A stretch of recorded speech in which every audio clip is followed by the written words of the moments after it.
Et bonjour à tous, donc la suite, hein, voilà, après avoir fait la clé USB bootable dans un autre ordinateur, comme on peut voir, je l'ai branché ici au USB 1. Là j'ai un autre port USB, j'en ai deux de l'autre côté du PC. Et ce qu'il faut bien faire attention, c'est que il y a un seul SATA qui va fonctionner sur les autres. Après il faudra faire les pilotes concentrateur de bus USB 3 ou enfin un truc du genre là. Et du coup, il faut bien faire attention sur quel port on branche la clé de façon à optimiser les chances maximales hein, pour éviter de se retrouver avec des galères un peu à droite à gauche. Donc la clé USB bootée dans le port USB numéro 1. Ensuite, deuxième étape, il faut trouver l'interface BIOS de l'ordinateur. Alors pour trouver l'interface BIOS de l'ordinateur, si vous ne savez pas, vous prenez la marque de votre PC portable ou de votre tour fixe hein, et vous tapez sur Google Chrome ou sur Google ou n'importe quoi sur Google la marque de votre PC, comment accéder à la touche au BIOS de mon ordinateur avec la marque de votre PC tout simplement.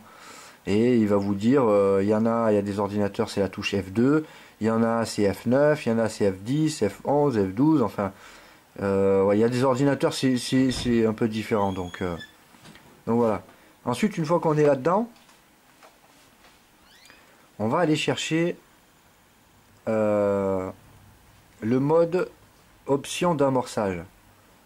Le mode option d'amorçage c'est en gros comment l'ordinateur va démarrer le système d'exploitation.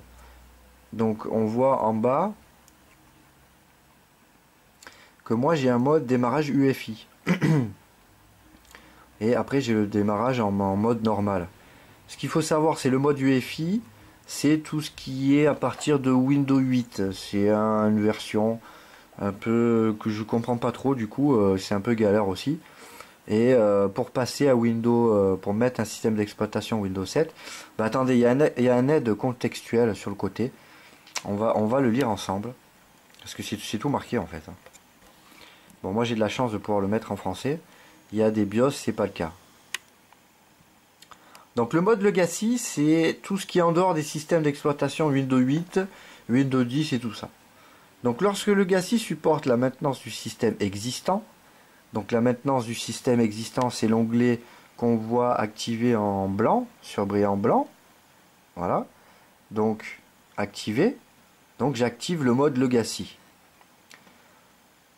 Lorsque Legacy supporte la maintenance du système existant et activé, le BIOS charge le module de maintenance de compatibilité CSM pour la prise en charge d'anciens systèmes d'exploitation tels que Windows 7, Windows Vista, Windows XP et DOS.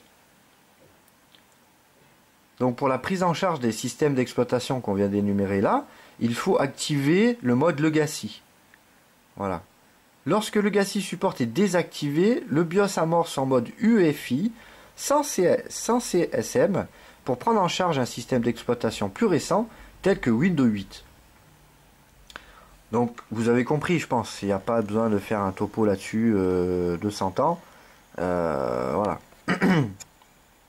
Donc je vérifie bien que je suis en mode Legacy pour que mon ordinateur puisse supporter un système d'exploitation Windows 7. Voilà. Donc je vois qu'il est en mode activé, donc tout va bien. Ensuite, deuxième étape, ce qu'il faut faire, une fois qu'on a vérifié qu'on est en Legacy ou en UEFI, il faut dire à l'ordinateur, je veux que tu me installes le système d'exploitation par clé USB. Donc on peut regarder que là, en mode UEFI, j'ai mis déjà le mode clé disque dur USB. Et je vais faire pareil pour lors de démarrage en mode Legacy. Donc je vais chercher disquette USB sur clé disque dur USB. Et puis voilà. Et je pianote avec les touches F6 ou F5. Bon, c'est marqué sur le côté droit. Normalement, il y a des ordinateurs, c'est avec plus et moins. Il y en a, c'est F5, F6. Bon, voilà. Donc du coup, ça veut dire que là, j'ai dit à l'ordinateur, tu te mets en mode Legacy. Et je veux que tu démarres le système d'exploitation, enfin l'installation du système, par clé USB. Ensuite, on fait F10, enregistrer et quitter. Je ne sais pas si on voit bien en fait. On va mettre un peu comme ça. Voilà. Tac. Oui. Et c'est parti. Alors je suis vraiment désolé pour la caméra, mais c'est galère. Je peux pas faire mieux. Donc là on voit que la clé USB a bien été pris en compte. Que j'ai la diode qui s'est allumée. Et que l'écran m'affiche que bon, ben, Windows charge les fichiers tout simplement de la clé et va les transférer sur le disque dur pour commencer l'installation. Voilà, il y a quelques petits paramètres à prendre en compte avant de lancer une installation, hein, bien évidemment. Et nous voici sur l'interface de base, hein, ce qu'on veut installer comme langue. Donc là, ben, moi je laisse français parce que français, hein, format et heure, ben, français. Clavier, il y en a s'ils préfèrent QWERTY au lieu d'AZERTY, bon, ben, ils vont dans les sous-menus, hein, il y a un paquet. Alors bon, je pourrais pas vous dire exactement à quoi ça correspond tout, mais on va laisser nous en français, on y est très bien pour moi, hein. Donc voilà. Suivant. Installer maintenant. Donc voilà, il réfléchit, nanani, il se dit bon, nouveau système, patin couffin, il se met d'accord avec le BIOS interne. Et donc bon ben là on arrive sur installer Windows, ok, accepter les termes du contrat, les mises à jour, les suppléments, les services internet, et bien évidemment les logiciels espions qui sont très forts, hein, pour t'intégrer directement dedans. Ça on peut rien y faire pour l'instant, ça sera peut-être une vidéo après. Ensuite ben, on fait suivant. Là on arrive sur un panneau qui te dit soit la mise à niveau, donc mise à niveau c'est si vous avez acheté sur internet depuis l'ordinateur, vous avez la version SP1 par exemple, vous voulez passer à la version SP2 sans formater votre disque ni perdre vos fichiers, vous pouvez passer par la mise à niveau, le premier onglet là, hein, qui est en haut là, voilà. En l'occurrence ce qui m'intéresse c'est que je veux une installation propre et nickel, recommencer tout à zéro. Donc formater le disque dur et tout repartir à zéro. Voilà. Donc on voit ici déjà que mon disque était partitionné en deux. Donc un pour le disque C, on va dire, hein, voilà. Et un autre, voilà, pour tout ce qui est fichier à côté. Donc je fais formater. Parce qu'on voit qu'il a, ouais, il avait 76 Go sur 97, donc il a été pris. Bon, on va laisser. Allez. Donc je veux 100 Go sur le disque C pour tout ce qui est les systèmes d'exploitation. Et voilà, donc pip, copie des fichiers, décompression des fichiers, donc là ça va durer un petit temps, installation des fonctionnalités, installation des mises à jour, fin de l'installation. Une fois que tout ça c'est fait, normalement il va vous dire de redémarrer, il faut enlever la clé au moment où il démarre, sinon il va rebooter tout le temps, rentrer dans le BIOS, enlever le mode boot sur USB, hein, vous mettez sur le HDD, hein, relancer la vidéo derrière, ou dans le BIOS je vous montre comment on intervertit les choses, hein, voilà, il y a vraiment pas de social. Et une fois qu'il a installé, que je suis sur le bureau, que j'ai activé Windows et que j'ai mis Internet, je vous montre comment débrider Windows UDAPT.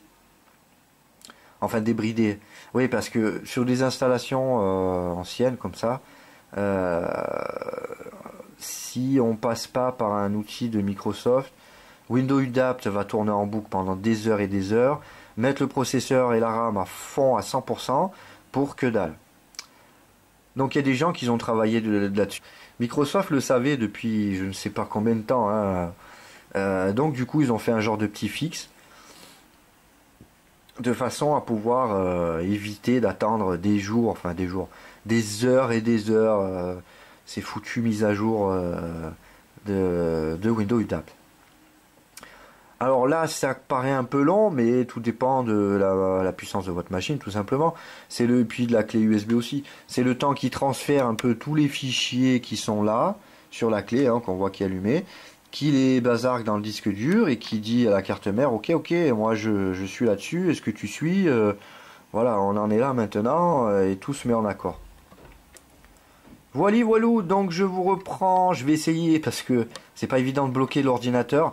Je vais essayer, si j'arrive entre temps, à éviter le redémarrage, vous reprendre juste de suite pour vous remontrer le BIOS. Sinon, si j'y arrive pas, vous remontez un peu la vidéo en arrière et vous verrez bien que voilà, au lieu de mettre le mode Legacy en USB, vous mettez sur disque dur ou HDD, hein, voilà, s'il y a des BIOS c'est un peu différent. Et voilà, du coup, quand il va redémarrer, il démarrera sur le HDD et pas sur la clé. Sinon si vous laissez sur la clé USB, il va vouloir vous réinstaller toujours Windows 7 et vous en sortirez jamais.